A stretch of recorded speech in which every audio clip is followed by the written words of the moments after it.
Hello everyone, मैं कल्पना। Welcome to my channel, आपका अपना स्टूडेंट है। तो सबसे पहले मैं आपको बता दूं कि मैं अपने चैनल पर पूरा 6 से लेकर 12 तक का ऑल सब्जेक्ट एनसीईआरटी हिंदी में कवर कर रही हूं। तो अगर अभी तक आपने चैनल को सब्सक्राइब नहीं किया है तो सबसे पहले जाकर आप चैनल को सब्सक्राइब कर लीजिए और बगल में लगे बेल आइकन भी प्रेस कर लीजिए ताकि आप तक नोटिफिकेशन पहुंचे सबसे पहले। तो चलिए देखते हैं जो कि हमारा क्लास 9th का चैप्टर, जो हमारा क्लास 9th का था साइंस, वो आपका फर्स्ट और सेकंड चैप्टर हो चुका है और अध्याय 3 यानी चैप्टर 3 हम पढ़ने वाले हैं। और जो कि आपको प्लेलिस्ट में सब कुछ मिल जाएगा जाके। और क्लास 6, 7, 8 का जो आपका साइंस है, 6, 7 का मैंने पूरा कंप्लीट कर दिया है। और आपका जो 8th का साइंस है वो भी मैं धीरे धीरे 1-2 चैप्टर 3-4 दिन में 1-2 चैप्टर करती रहूँगी। तो आपका 9th और 10th के साथ ही आपका क्लास 8 का भी कंप्लीट हो जाएगा। तो सब कुछ आपको प्ले लिस्ट में अवेलेबल है, तो उसमें जाके आप देख लीजिए। चलिए देखते हैं आगे। और मैथ की भी जो आपकी प्ले लिस्ट पड़ी हुई है उसको भी आप जाके देखिए, क्योंकि बहुत ही इंपॉर्टेंट मैथ भी उसमें है। चलिए देखते हैं आगे। तो चैप्टर का नाम है परमाणु एवं अणु। तो हमें समझना है कि परमाणु क्या होता है, अणु क्या होता है और किस काम के होते हैं, क्यों होते हैं, ये सब चीजें हमें देखनी है। तो परमाणु को इंग्लिश में क्या कहते हैं, एटम। क्या कहते हैं, एटम। और ज्यादा हो तो एटम्स, ठीक है। और मॉलिक्यूल, मॉलिक्यूल, ठीक, एटम एंड मॉलिक्यूल। तो चलिए देखते हैं आगे। तो यहां से देखिए आप लोग, प्राचीन भारतीय एवं ग्रीक दार्शनिक द्रव के अज्ञात एवं अदृश्य रूपों से चकित होते रहे हैं, ठीक है। पदार्थ की विभाज्यता के मत के बारे में भारत में बहुत पहले लगभग 500 ईसा पूर्व विचार व्यक्त किया गया था। भारतीय दार्शनिक महर्षि कणाद ने प्रतिपादित किया कि यदि हम द्रव को यानी कोई पदार्थ है उसको विभाजित करते जाएं तो हमें छोटे छोटे कण प्राप्त होते जाएंगे तथा अंत में एक ऐसी सीमा आएगी जब प्राप्त कण को पुनः विभाजित नहीं किया जाएगा। तो वो सूक्ष्मतम कण आपका कैसा होगा, अविभाज्य होगा। कैसा होगा, सूक्ष्मतम कण अविभाज्य होगा। और एटम का अर्थ ही अविभाज्य होता है, एटम इंग्लिश में, और हिंदी में इसका अर्थ होगा अविभाज्य, इसलिए इसको एटम कहा गया, ठीक है। तो भारतीय दार्शनिक जो महर्षि कणाद थे, इन्होंने सबसे पहले उसका परमाणु शब्द का प्रयोग किया, ठीक है। और इन्होंने अविभाज्य सूक्ष्म कण को क्या कहा, सूक्ष्म कण को क्या बोला, परमाणु। तो अभी यहां से आपको क्या मिला कि जो परमाणु शब्द का प्रयोग है वो सबसे पहले महर्षि दार्शनिक कणाद ने, भारतीय थे, इन्होंने बोला था। अब चले आगे चलते हैं, आगे देखेंगे। एक अन्य भारतीय वैज्ञानिक पकुधा कात्यायन ने इस मत को विस्तृत रूप से समझाया और कहा ये कण सामान्यतः संयुक्त रूप से पाए जाते हैं जो हमें द्रव के भिन्न भिन्न रूपों को प्रदान करते हैं। इनके कहने का मतलब था कि जो एक कण हैं जिनको आपने परमाणु बोला है, ये सामान्यतः संयुक्त रूप से यानी स्वतंत्र रूप से नहीं पाए जाते, ग्रुप में पाए जाते हैं और इकट्ठे होते हैं।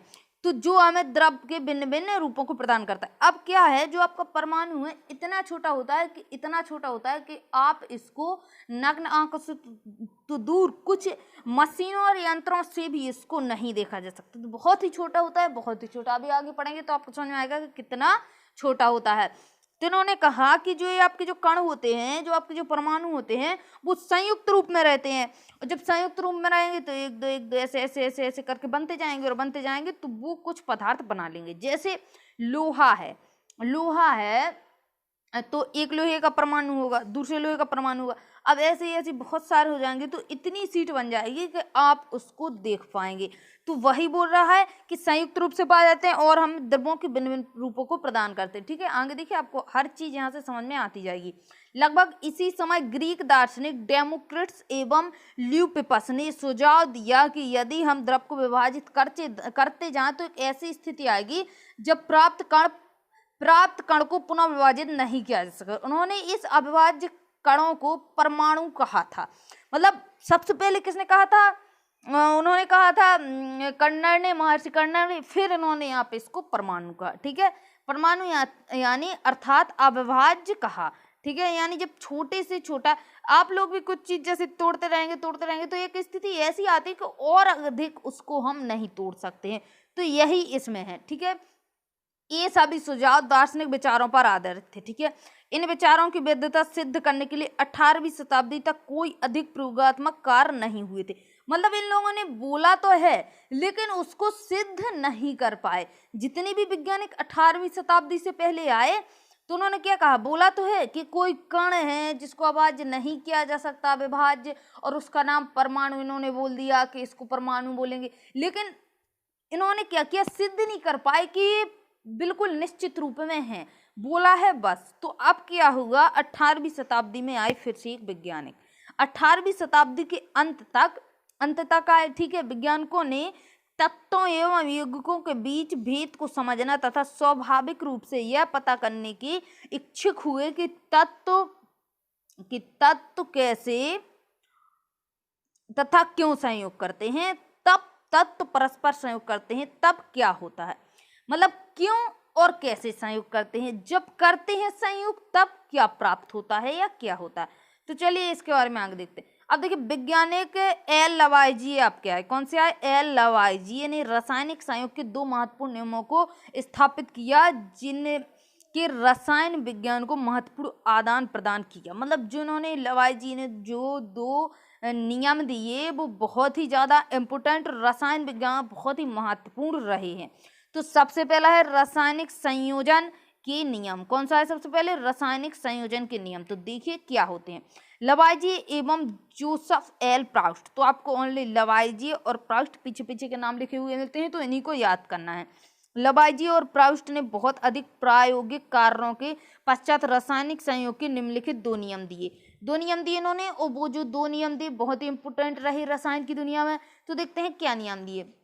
तो इन्होंने क्या किया, सबसे पहले दिया आपको द्रव्यमान संरक्षण का नियम। तो यहाँ क्या होता है, द्रव्यमान, तो आप मान लीजिए जैसे किसी चीज का भार है या आपने 1 किलोग्राम तौला उसको, तो वो उसका द्रव्यमान होगा। वैसे भार और द्रव्यमान में अंतर होता है, वो हम फिजिक्स में पढ़ेंगे, लेकिन इधर आप थोड़ा समझ लीजिए कि द्रव्यमान आप भार को बोल सकते, ठीक है। और संरक्षण का नियम, यानी अब आप इसको अच्छे से समझिए। और पहली बात मैं बताऊं आपको, द्रव्यमान संरक्षण का नियम किसने दिया था, लवाइजिए ने। किसने, लवाइजिए ने। और कब दिया था, तो ये दिया था आपका 1774 में। कब दिया था, 1774 में। तो आपको सन याद रखना है, वैज्ञानिक का नाम दिया याद रखना है, ज्यादा इंपॉर्टेंट नहीं है, लेकिन उसमें आता है एग्जाम में कि द्रव्यमान संरक्षण का नियम किस वैज्ञानिक ने दिया, कौन से सन में दिया। तो आप याद रखना कि लवाइजिए ने 1774 में दिया। तो क्या होता है द्रव्यमान संरक्षण का नियम, जब रासायनिक परिवर्तन संपन्न होता है तब क्या द्रव्यमान में कोई परिवर्तन होता है, ठीक है। यानी इनके कहने का मतलब था, जैसे हमने कोई रासायनिक अभिक्रिया की, कोई पदार्थ लिया, उस पर हमने क्या किया, उस पर रासायनिक क्रिया की, तो उसमें क्या बदलाव आते हैं, क्या फर्क पड़ता है, तो वही पूछा गया है। द्रव्यमान संरक्षण के नियम के अनुसार किसी रासायनिक अभिक्रिया में द्रव्यमान ना तो सृजन किया जा सकता है और ना ही विनाश। इनके कहने का मतलब था कि जो द्रव्यमान होगा, यानी 1 किलोग्राम यदि आपने कोई पदार्थ लिया है तो वो 1 किलोग्राम ही रहेगा। रासायनिक अभिक्रिया के बाद भी वो क्या होगा, 1 किलोग्राम ही रहेगा। ना तो उसका सृजन, यानी ना तो वो बढ़ेगा और ना ही नष्ट होकर उसका विनाश होगा। तो ये होता है द्रव्यमान संरक्षण का नियम। एग्जाम में आपका आ सकता है कि द्रव्यमान संरक्षण के नियम के अनुसार पदार्थ क्या होता है, तो उसमें 4 ऑप्शन दे देगा। तो हमें याद रखना है कि द्रव्यमान संरक्षण के नियम के अनुसार किसी रासायनिक अभिक्रिया में द्रव्यमान का ना तो सृजन किया जा सकता और ना ही विनाश किया जा सकता। लवाइजिए के द्वारा ये बात बोली गई थी, और कब, तो 1774 में। चलिए देखते हैं आगे। स्थिर अनुपात का नियम, यानी एक अनुपात होता है, रेशियो होता है, वो आपका स्थिर रहता है, ठीक है। तो इस वाले में आपको लवाइजिए नहीं बोलना है, इसमें प्राउस्ट है। कौन सा, प्राउस्ट। स्थिर अनुपात का वैज्ञानिक का नाम पूछे तो क्या बोलेंगे, प्राउस्ट। तो कब दिया, 1769 में दिया, 79 में दिया, 69 नहीं 79 में दिया, 79 में दिया, 1779 में। यानी पूरा 5 साल के बाद, द्रव्यमान संरक्षण के नियम के 5 साल के बाद आपका स्थिर अनुपात का नियम आया। तो इस स्थिर अनुपात का नियम का क्या मतलब है, इसका मतलब है कि जब कोई यौगिक बनेगा तो उसमें जो अनुपात होगा वो एक स्थिर, और उसका जो अनुपात होगा वो स्थिर होगा। ऐसा नहीं है कि जब मन चाहा 2 अनुपात ले लिया, जब मन चाहा उसी को 3 कर दिया, जब मन चाहा उसी को 4 कर दिया, तो ऐसा नहीं होता है। एक स्थिर अनुपात होता है, और अगर उसमें हम कम ज्यादा कर देंगे तो उसमें क्या होगा, वो अपनी स्थिति बदल देगा, कि कुछ बनेगा और कुछ बन जाएगा। जैसे आप लोग देखिए, जैसे हमने कोई सब्जी बनाई तो उसमें आपको 1 चम्मच नमक डालना है, ठीक है। अगर आप उसमें 5 चम्मच नमक डाल देंगे तो क्या होगा, आपके सब्जी का क्या होगा, वो उसमें खारी हो जाएगी, फिर आप उसको नहीं खाएंगे। तो एक अनुपात होगा कि इस सब्जी में 1 कटोरा सब्जी बनाएंगे तो उसमें कितना नमक डालेंगे, 1 चम्मच। तो वही होता है अनुपात, कि इतनी सब्जी में इतना नमक, ऐसी चीज में ऐसी इतनी चीज में लाना। तो यही होता है, तो यही हमारा पदार्थों में होता है। तो देखिए आगे, तो कोई भी योग दो या दो से अधिक तत्वों डाल्टन, एक मिनट रुकिए, क्या इधर से देखना है, कोई भी यौगिक दो या दो से अधिक तत्वों, इधर से देखिए, कोई भी यौगिक दो या दो से अधिक तत्वों, ऊपर की ओर चलते हैं, से निर्मित होता है। क्या होता है? दो या दो से अधिक तत्वों से निर्मित होता है, तो वो तो बिल्कुल बात है। इस प्रकार प्राप्त यौगिकों में इन तत्वों का अनुपात स्थिर रहता है, चाहे इसे किसी स्थान से प्राप्त किया गया हो अथवा किसी ने भी इसे बनाया हो, यानी कुछ भी हो। जैसे मैं आपको एग्जांपल दूं कि जैसे आपका जल है, तो जल का आपका केमिकल फॉर्मूला क्या होता है? H2O होता है। तो क्या हम इसको H3O कर सकते हैं? क्या हम इसको H3O कर दें तो फिर ये जल रहेगा? नहीं रहेगा। क्या हमको H2O2 कर दे? इसको नहीं कर सकते। क्या बोलेंगे? H2O, क्या बोलेंगे? H2O, यानी दो जल के अणु और एक आपका O, यानी जल के अणु नहीं, दो हाइड्रोजन के अणु और एक आपका ऑक्सीजन, तभी आपका जल निर्मित होगा। चलिए देखते हैं आगे। चाहे इसी के इधर से देखना है, इधर पे एग्जाम्पल दिए हुए हैं, चलिए एग्जाम्पल हम थोड़ा समझ लेते हैं। यौगिक जल में हाइड्रोजन व ऑक्सीजन के द्रव्यमानों का अनुपात क्या होता है? 1:8 होता है। यानी 9 ग्राम जल है आपका, तो क्या होगा आपका? बन होगा, मतलब 9 ग्राम है आपका द्रव्यमान, ठीक, तो उसमें 1 द्रव्यमान आपका हाइड्रोजन होगा और 8 द्रव्यमान आपका उसमें ऑक्सीजन होगा। तो यही अनुपात होता है इसका, ठीक है। अगर एग्जाम में आए यौगिक जल में हाइड्रोजन तथा ऑक्सीजन द्रव्यमानों का अनुपात, तो आपका 1:8 उसमें टिक कर सकते हैं। चलिए देखते हैं आगे। जैसे देखेंगे NH3 यानी अमोनिया, तो इस सूत्र को आप याद कर लीजिए, फॉर्मूला को। अमोनिया का रासायनिक फॉर्मूला क्या होता है? तो वो होता है NH3 यानी नाइट्रोजन और हाइड्रोजन, ठीक है। तो ये नाइट्रोजन और हाइड्रोजन से बनता है, और इसमें क्या होता है? इसका अनुपात सदैव क्या रहता है? 14:3 रहता है। कैसा रहता है? 14:3 रहता है। यानी 14 से 15, 16, 17 ग्राम जब आपके पास अमोनिया होगा, क्या होगा? 17 ग्राम अमोनिया होगा, तो उसमें 14 ग्राम क्या होगा? आपका नाइट्रोजन होगा और 3 ग्राम उसका आप में हाइड्रोजन होगा। तो यही अनुपात होता है। अब देखिए आगे, अगर इस अनुपात को हम बदल दें तो वो अपना रूप भी बदल देता है, ठीक है, पदार्थ। देखिए उपरोक्त उदाहरण से स्थिर अनुपात के नियम की व्याख्या होती है। इसे निश्चित अनुपात का नियम, स्थिर अनुपात या निश्चित अनुपात एक ही बात है, कहीं भी कंफ्यूज मत होना कि इधर निश्चित लिख दिया उधर स्थिति लिख दिया, तो उसमें कोई कंफ्यूजन वाली बात नहीं। प्राउस्ट ने इस नियम को इस प्रकार से व्यक्त किया को किसी भी यौगिक में तत्व सदैव एक निश्चित अनुपात के निश्चित द्रव्यमानों के अनुपात में विद्यमान रहते हैं। तो आपको ये याद कर लेना है कि किसी भी यौगिक में तत्व सदैव एक निश्चित द्रव्यमानों के अनुपात में विद्यमान होते हैं, यानी उसमें पाए जाते हैं। तो किसने दिया? प्राउस्ट में। कब दिया? ठीक है, 1779 में। आगे देखिए, जॉन डाल्टन के बारे में कुछ चीजें दी हुई हैं, तो चलिए पढ़ लेते हैं। जॉन डाल्टन का जन्म 1766 में इंग्लैंड के एक गरीब जुलाहे परिवार में हुआ था। 12 वर्ष की आयु में उन्होंने एक शिक्षक के रूप में अपनी जीविका शुरू की। 7 साल बाद वह एक स्कूल के प्रिंसिपल बन गए। सन 1793 में जॉन डाल्टन एक कॉलेज में गणित, भौतिकी एवं रसायन शास्त्र पढ़ाने के लिए मैनचेस्टर चले गए, ठीक है। वहां पर उन्होंने अपने जीवन का अधिकांश समय शिक्षण एवं शोध कार्य में व्यतीत किया। सन 1808 में उन्होंने अपने परमाणु सिद्धांत को प्रस्तुत किया, जो द्रव्यों के अध्ययन के लिए एक महत्वपूर्ण सिद्धांत साबित हुआ। तो आपका इधर पे जॉन डाल्टन के बारे में आपको थोड़ी बहुत जानकारी मिल गई। अब चलिए देखते हैं आगे। विज्ञानकों की अगली समस्या इस नियम की उचित व्याख्या करने की थी कि अंग्रेजी रसायनज्ञ जॉन डाल्टन ने द्रव्यों की प्रकृति के बारे में एक आधारभूत सिद्धांत प्रस्तुत किया। क्या किया? एक आधारभूत सिद्धांत प्रस्तुत किया। डाल्टन ने द्रव्यों की विभाज्यता का विचार प्रदान किया, जिसे उस समय तक दार्शनिक माना जाता था, ठीक है। ग्रीक दार्शनिकों के द्वारा द्रव्यों के सूक्ष्मतम अविभाज्य कण, जिसे परमाणु नाम दिया। क्या दिया? परमाणु नाम दिया। उसे डाल्टन ने भी परमाणु नाम दिया। कब दिया डाल्टन ने? डाल्टन ने भी क्या किया? परमाणु नाम उसे दे दिया। डाल्टन का यह सिद्धांत रासायनिक संयोजन के नियमों पर आधारित था। डाल्टन के परमाणु सिद्धांत के द्रव्यों के संरक्षण के नियम, निश्चित अनुपात के नियम की युक्ति संगत व्याख्या है। मतलब डाल्टन ने भी क्या किया? जो सिद्धांत रासायनिक संयोग के नियम दिए, तो उन्होंने भी परमाणु सिद्धांत ने द्रव्यमान के संरक्षण के नियम एवं निस्थिर अनुपातता के नियम की युक्ति संगत की व्याख्या की। तो देखते हैं आगे।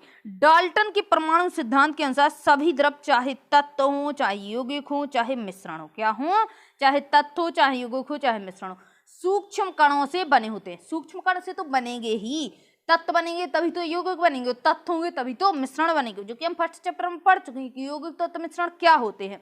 तो अगर जिसने फर्स्ट चैप्टर नहीं देखा है तो उसको पहले जाके देखिए, तभी आपको समझ में आएगा तत्व यौगिक मिश्रण क्या होते हैं। आगे देखिए, उन्होंने भी परमाणु का डाल्टन के सिद्धांत की विवेचना निम्न प्रकार से करते हैं। तो डाल्टन का सिद्धांत के अनुसार कुछ इसमें विशेषताएं दी हुई हैं, उनकी देखते हैं। डाल्टन ने कहा सभी द्रव परमाणुओं से निर्मित होते हैं। तो वो तो डाल्टन ठीक कहा कि सभी द्रव परमाणुओं से निर्मित होते हैं, वो भी हम पढ़ चुके हैं। आगे देखिए, परमाणु अविभाज्य सूक्ष्मतम कण होता है जो रासायनिक अभिक्रिया में ना तो सृजित होता है और ना ही उसका विनाश होता है। यानी यहाँ पे द्रव्यमान संरक्षण के नियम आपको दिख रहा है कि उसने परमाणु में क्या किया, डाल्टन ने द्रव्यमान संरक्षण का नियम यहाँ पे अपनाया। आगे देखिए, दिए गए तत्वों के सभी परमाणुओं का द्रव्यमान एवं रासायनिक गुणधर्म समान होता है। तो अब देखिए, जैसे एक लोहे का अणु वो परमाणु है, दूसरे का परमाणु, तीसरा परमाणु, चौथा परमाणु, अब ये जब चारों मिल जाएंगे तो क्या करेंगे, लोहा बना देंगे। तो अब जो लोहा है उसमें जितने भी परमाणु हैं, एटम है, उसके सारे के गुणधर्म समान होंगे, होंगे कि नहीं होंगे, द्रव्यमान भी उनका समान होगा, तभी तो वो लोहे के या आयरन के या सिल्वर के या सोने के परमाणु कहे जाएंगे। तो वही बता रहा है, दिए गए तत्वों के सभी परमाणुओं का द्रव्यमान एवं रासायनिक गुणधर्म समान होते हैं। चलिए आगे देखते हैं, भिन्न भिन्न तत्वों के परमाणुओं के द्रव्यमान एवं रासायनिक गुणधर्म भिन्न होते हैं। तो होंगे ही भिन्न। जैसे आपने एक लोहे का परमाणु ले लिया, ठीक है, एक आपने क्या किया, आयरन का ले लिया, और एक आपने क्या किया, सिल्वर का ले लिया। अब आप कहें कि इसका परमाणु, इसका परमाणु, तो इसके गुणधर्म अलग होंगे, इन दोनों के मतलब एक दूसरे से गुणधर्म अलग होंगे, और इनका द्रव्यमान यानी इनका जो वजन होगा परमाणु का वो भी अलग होगा।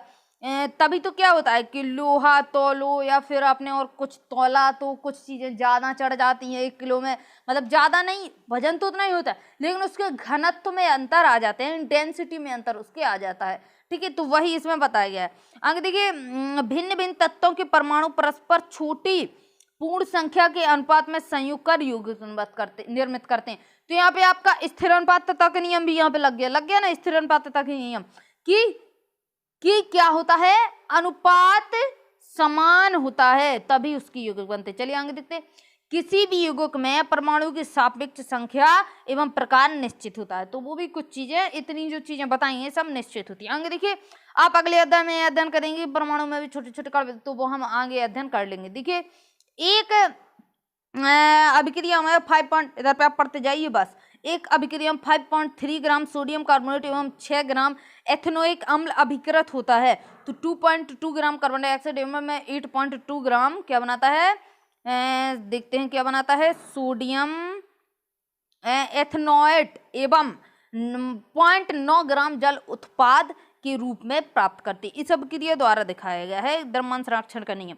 तो देखिए, इसको अभिक्रिया को इसलिए दिखाया गया है ताकि आप द्रव्यमान संरक्षण को भली भांति समझ सकें। तो देखिए इधर पे क्या बताया, इम बताया गया है सोडियम कार्बोनेट। तो आपका सोडियम कार्बोनेट का सूत्र होता है Na2CO3, तो आप इसको लिख लीजिए Na2CO3। इसके बाद बताया गया एथेनोइक अम्ल। तो एथेनोइक अम्ल का आपका इसका सूत्र होता है CH3COOH, ठीक है। तो आपने सोडियम कार्बोनेट एथेनोइक अम्ल का सूत्र लिख लिया होगा। अंग देखिए क्या होता है, इसमें सोडियम एथेनोइक होता है, क्या होता है, सोडियम एथेनोइक। तो सोडियम एथेनोइक आपका होता है C2H3NaO2। तो ये आपका हो जाएगा क्या, सोडियम एथेनोइक। कार्बन डाइऑक्साइड आप जानते हैं कि CO2 होता है और जल आपका H2O होता है। तो इन दोनों की रासायनिक अभिक्रिया होती है किस किस की, सोडियम कार्बोनेट एथेनोइक अम्ल की। तो तब आपको ये उत्पाद आपके प्राप्त आपको होते हैं 3, सोडियम एथेनोइक, कार्बन डाइऑक्साइड, जल। इधर के उधर हो जाएंगे कि सोडियम कार्बोनेट और सोडियम एथेनोइक इसका इसमें चला जाएगा, इसका इसमें चला जाएगा, लेकिन रहेगा उसका अनुपात स्थिर, ठीक है। चलिए आगे देखते हैं, आप और आगे चलेंगे तो आपको उधर पर समझ में आ जाएगा। इसमें बोल रहा है हाइड्रोजन एवं ऑक्सीजन द्रव्यमान के अनुसार क्या होते हैं, 1:8 में होते हैं। मैंने अभी आपको पढ़ा है कि हाइड्रोजन और ऑक्सीजन क्या होता है, 1:8 में होता है, किसमें, जल में। तो क्या होता है, अनुपात में संयोग करके जल निर्मित करते, ठीक है। अब बोल रहा है 3 ग्राम हाइड्रोजन गैस के साथ पूर्ण रूप से संयुक्त करने के लिए कितने ऑक्सीजन गैस के द्रव्यमान की आवश्यकता होगी? तो 3 ग्राम, यानी इसमें अभी 1 है, इसमें 3 का गुणा करेंगे तो 3, तो 8 में भी आप 3 गुना कर दीजिए तो कितना आएगा? 8 का मान 16, 8 या 24, यानी 24 ग्राम चाहिए। 3 ग्राम कितना? 3 ग्राम हाइड्रोजन गैस में 24 ग्राम आपको ऑक्सीजन चाहिए। ठीक है, चलिए आगे देखते हैं। डाल्टन के परमाणु सिद्धांत का कौन सा अभिगृहित द्रव्यमान के संरक्षण के नियम का परिणाम? तो आप इस पे थोड़ी देर में मैंने अभी आपको द्रव्यमान संरक्षण का नियम की डाल्टन ने प्रतिपादित किया और स्थिर अनुपातता का नियम मैंने अभी आपको बताया, तो आप उधर पर जाके अभी आपको याद ही होगा। चलिए देखते हैं परमाणु क्या होता है। क्या होता है परमाणु? तो परमाणु क्या होता है? पदार्थ की सबसे छोटी इकाई होती है। तो इन्होंने एक एग्जाम्पल दिया हुआ है कि जैसे हमें कोई इमारत बनाना है तो उसमें हम सबसे छोटा क्या चाहिए होता है? तो उसमें हमें बालू के कण या फिर हमें ईंट चाहिए होती है। तो वही बताया, अगर हमारे पास ईंट नहीं होगी या बालू के कण नहीं होंगे तो हम इमारत कैसे बनाएंगे? जब हमारे पास ईंट या बालू का कण होगा तभी हम उससे रूम बना सकते हैं, तभी रूमों से बनेगी आपकी एक इमारत। ठीक है, और दीवार बना सकते हैं, दीवार बनेगा फिर बनेगा फिर बनेगा, ऐसे ही बनते बनते आपकी बहुत बड़ी इमारत आपके पास बन जाएगी। तो बिल्कुल संरचनात्मक इकाई होती है। क्या होती है? परमाणु। किसकी? पदार्थ की। ठीक है, आगे देखिए परमाणु कितने बड़े होते हैं। तो अब हमें समझना है कि परमाणु कितने बड़े होते हैं। परमाणु बहुत छोटे होते हैं।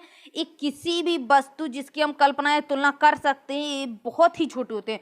यानी हम बिल्कुल तुलना कर ले कि बिल्कुल कितना, चींटी बहुत छोटी होती है, तो आप सोचेंगे क्या परमाणु इतना होता है?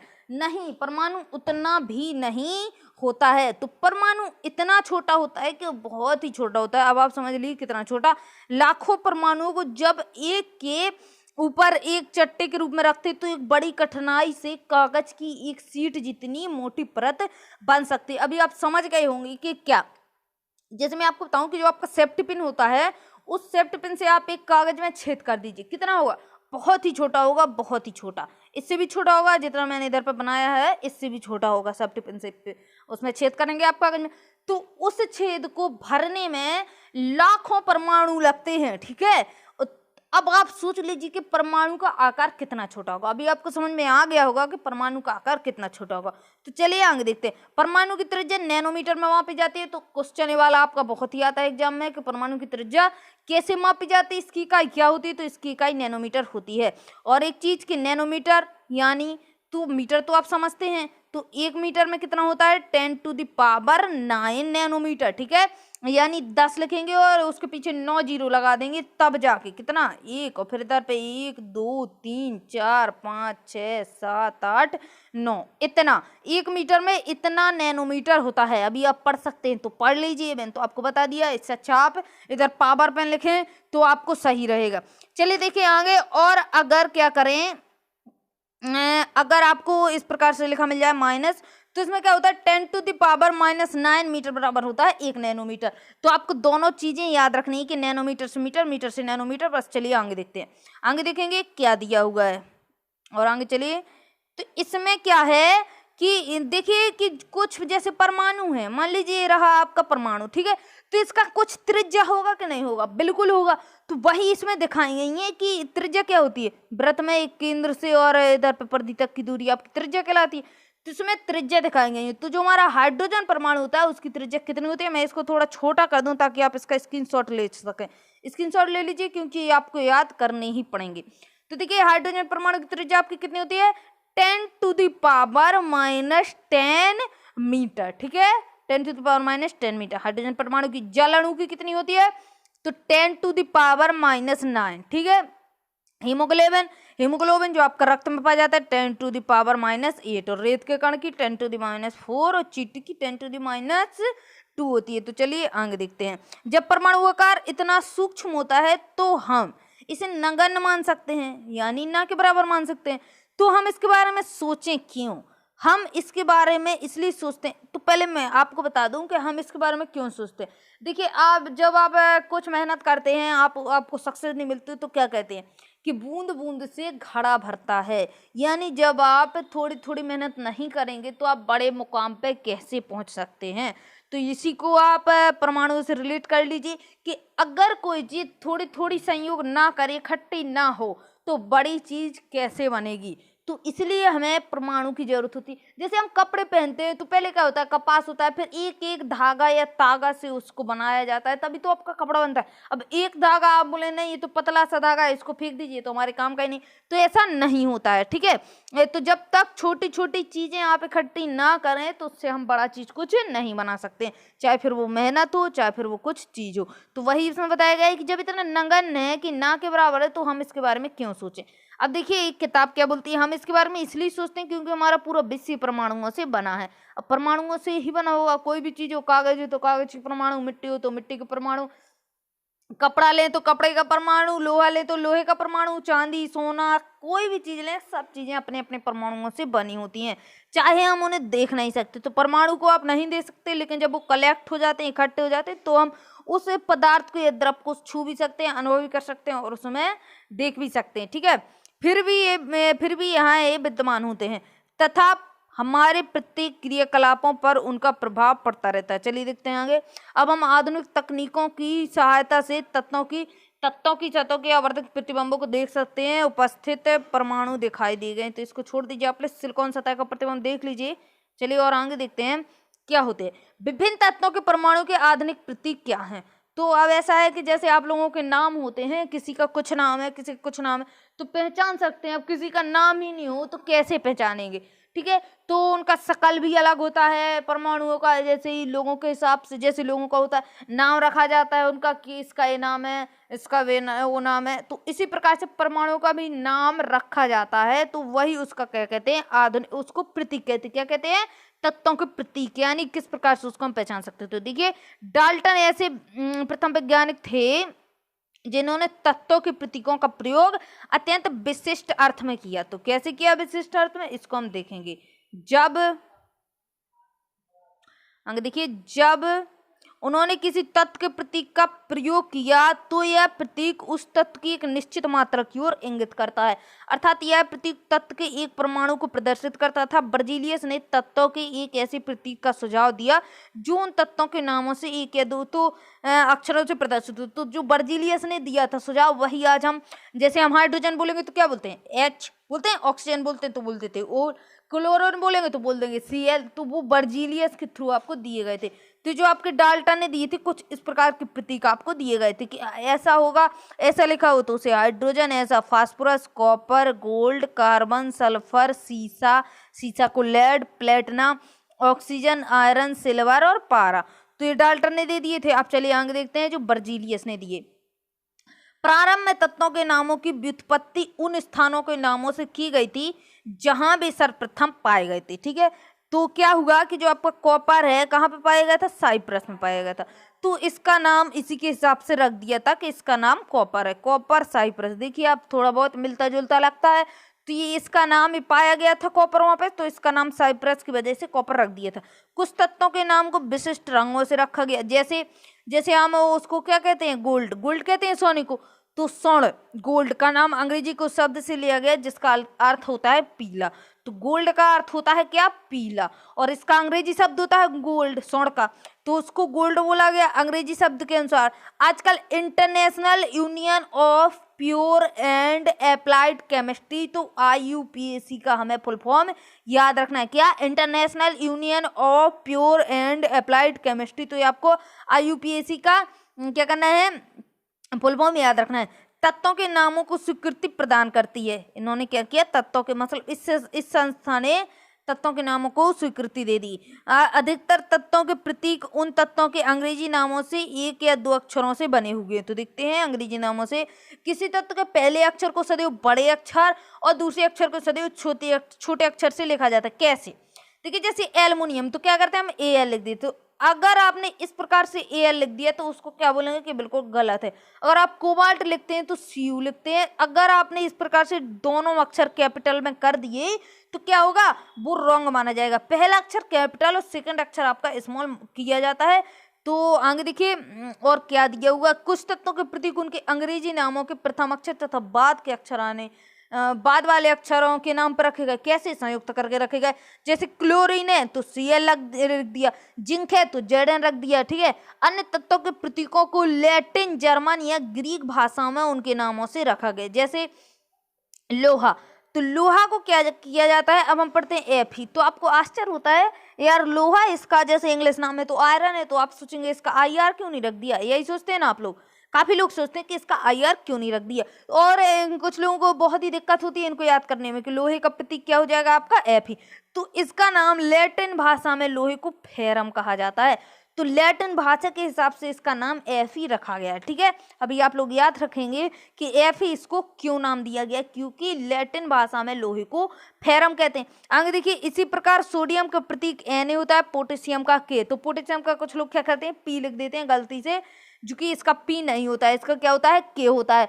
तो ये भी जो आपके हैं वो भी आपके नेट्रियम और कैलियम से व्युत्पन्न है, यानी जो आपका लैटिन भाषा है, लैटिन भाषा में तो आपका जो सोडियम है उसको क्या कहते हैं लैटिन भाषा में, नेट्रियम, और लैटिन भाषा में आपको पोटेशियम को क्या कहते हैं, कैलियम। तो इसी के हिसाब से आप देखिए नेट्रियम यानी कैलियम यानी के। तो अभी आपको क्लियर हो गया होगा कि क्यों ऐसा होता है। इस प्रकार प्रत्येक तत्व का एक नाम एवं एक अद्वितीय रासायनिक प्रतीक होता है।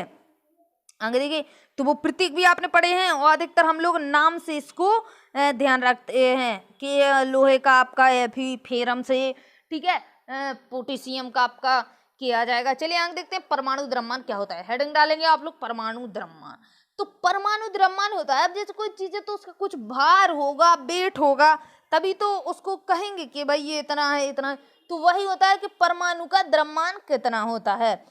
तो परमाणु का द्रव्यमान हम पढ़ते हैं। डाल्टन के परमाणु सिद्धांत की सबसे विशिष्ट संकल्पना परमाणु द्रव्यमान की, यानी डाल्टन ने क्या किया, परमाणु द्रव्यमान दिया।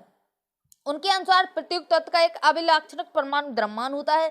डाल्टन का सिद्धांत स्थिर अनुपात के नियम को इतनी भलीभांति समझाने में समर्थ था कि वैज्ञानिक इससे प्रेरित होकर परमाणु द्रव्यमान को मापने की ओर अग्रसर हुए।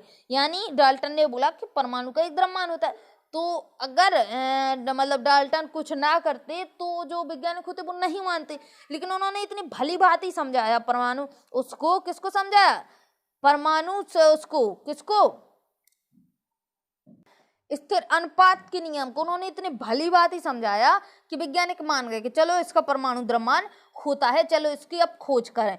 तो उन्होंने फिर किया, मतलब उसका परीक्षण किया, उसको लैब में किया, तो उन्हें समझ में आ गया कि परमाणु का एक द्रव्यमान होता है। अब क्या है, चूंकि एक परमाणु के द्रव्यमान को ज्ञात करना अपेक्षाकृत कठिन कार्य था।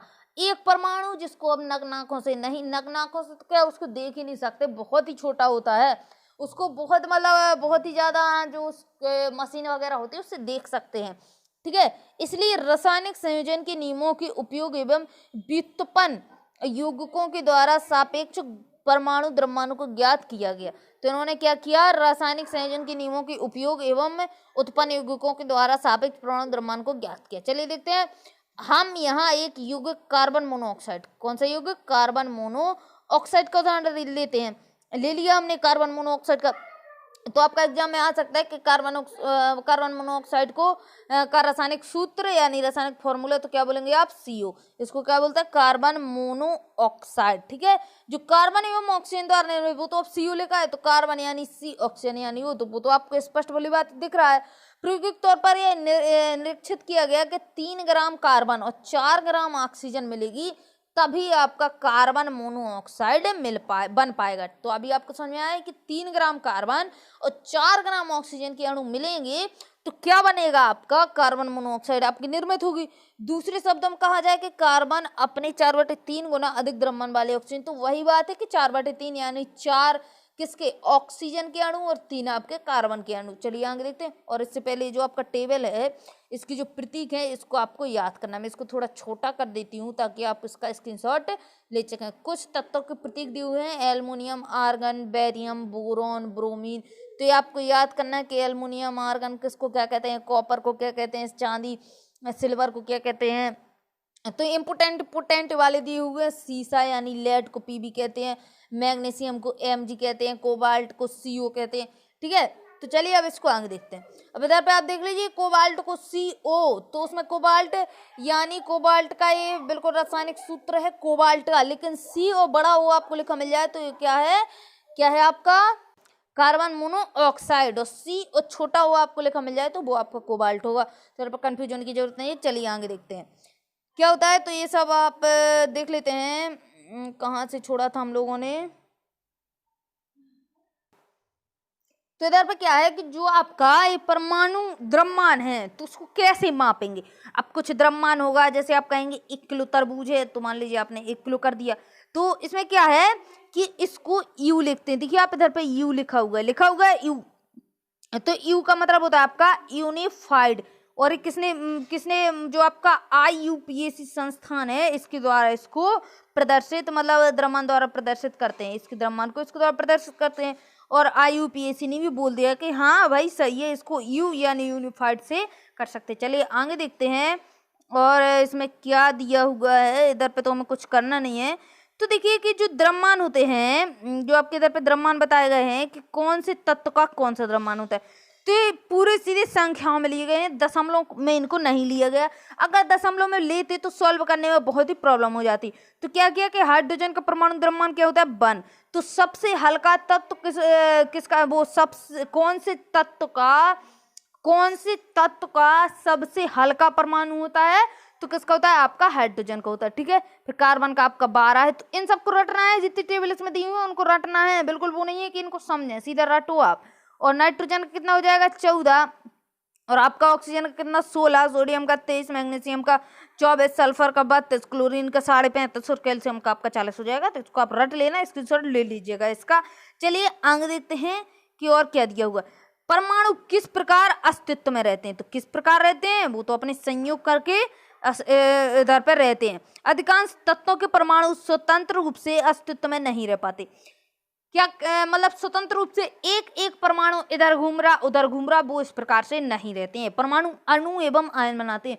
तो अणु में आपको समझा देती हूँ यही आगे आगे, लेकिन आयन आप नेक्स्ट चैप्टर में समझेंगे। ठीक है, ये अणु तथा आयन अत्यधिक संख्या में पुंजित होकर वह द्रव बनाते हैं। इसका मतलब क्या होता है, जो परमाणु होता है वो मतलब थोड़ा संयोग करके अणु बनाता है और आयन बना देता है। ठीक है, और ये अणु या आयन क्या करते हैं, ये संयोग करके पुंजित होके, संयोग करके या मिलके या पुंजित होके एक ही बात है द्रव बना देते हैं, जिसे हम देख सकते हैं, अनुभव कर सकते हैं अथवा छू सकते हैं।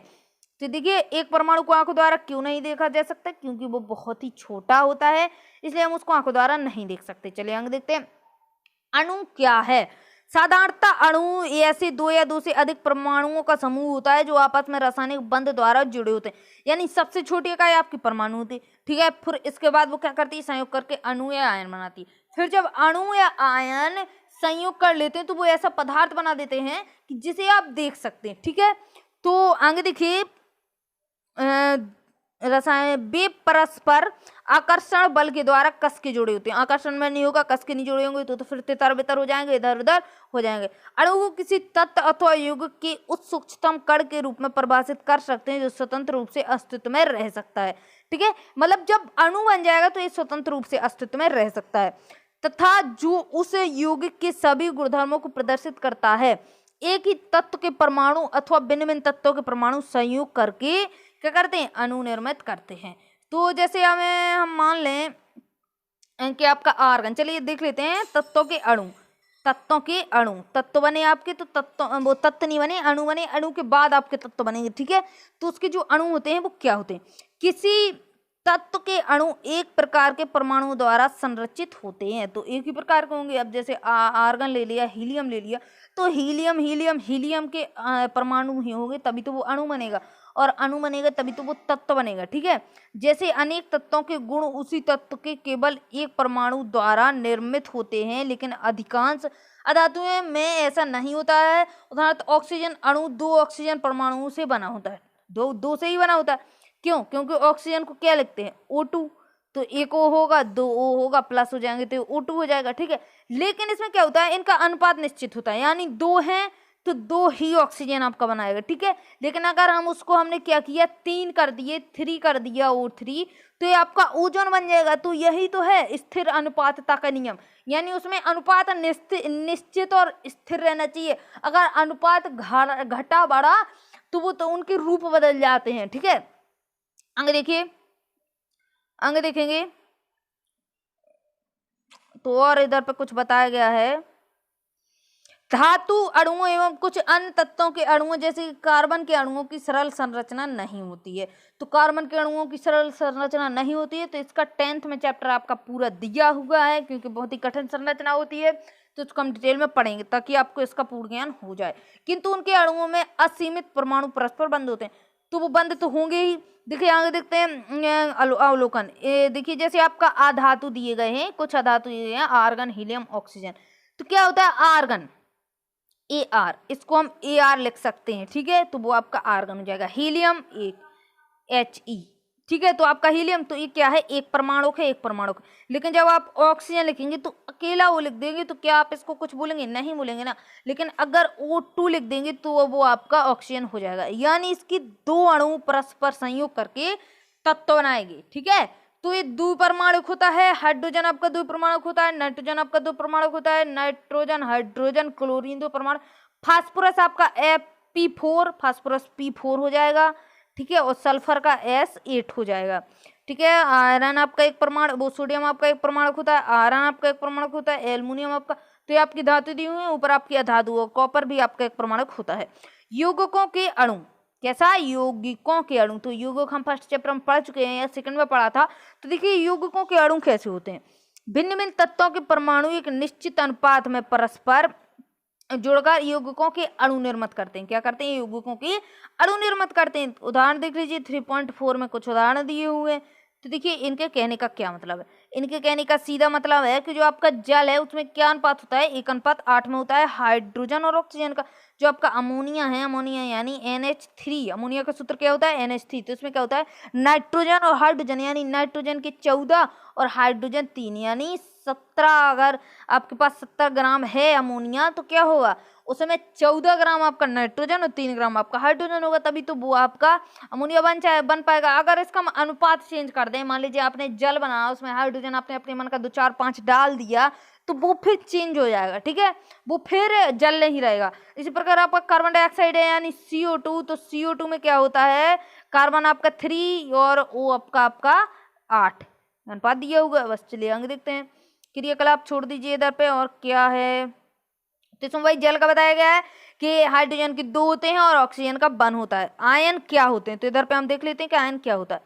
इधर पे देख लीजिए धातु एवं अधातु युक्त यौगिक आवेशित कणों से बने होते हैं। इन आवेशित कणों को आयन कहते हैं। क्या कहते हैं, इन आवेशित कणों को आयन कहते हैं। आयन आवेशित कण होते हैं तथा इन पर ऋण आवेश तथा धन आवेश होता है, ठीक है। आवेशित कण होते हैं, इन पर ऋण आवेश तथा धन आवेशित होता है। और ये जो आपका आयन है उसको हम नेक्स्ट वाले चैप्टर में अच्छे डिटेल से पढ़ेंगे। ऋण आवेशित कण को ऋणायन तथा धन आवेशित कण को क्या कहेंगे, धनायन कहेंगे, ठीक है। आगे देखिए, तो इसमें क्या होता है कि जैसे आपका मान लीजिए NaCl यानी जो आप नमक खाते हैं, सोडियम, क्या, सोडियम क्लोराइड, तो इसमें क्या होता है, जो आपका Na होता है वो प्लस होता है, Cl क्या होता है आपका माइनस होता है। आया आपको समझ में बात कि Na प्लस होता है और इसमें Cl माइनस होता है। तो इसमें कुछ आपका सारणी दिया है, कुछ आयनिक यौगिक, तो इसमें कैल्शियम, मैग्नीशियम सल्फाइड आपका दिया हुआ है, तो MgS होता है। मैग्नीशियम सल्फाइड का सूत्र होता है आपका MgS, तो Mg आपका प्लस होता है और आपका वाला S आपका सल्फर माइनस होता है, ठीक है। इसके बाद सोडियम क्लोराइड, तो NaCl, वो तो आपका मैं आपको बता चुका हूँ नमक, और वो आपका ऊपर लिखा हुआ है कैल्शियम ऑक्साइड। क्या लिखा हुआ है, कैल्शियम ऑक्साइड यानी CaO, तो इसमें Ca प्लस होता है और वो आपका माइनस होता है। और अनुपात आप देख लीजिए 5.5:2, 3:4, और इसको आप देख लेंगे 23:35। रासायनिक सूत्र लिखना, तो रासायनिक सूत्र हम कल पढ़ेंगे क्योंकि काफी टाइम आपका हो चुका है इधर पे, और इसका हम फर्स्ट आधा पाठ हम कर चुके हैं और आधा पाठ हम कल करेंगे। तो मिलते हैं कल, तब तक के लिए जय हिंद जय भारत।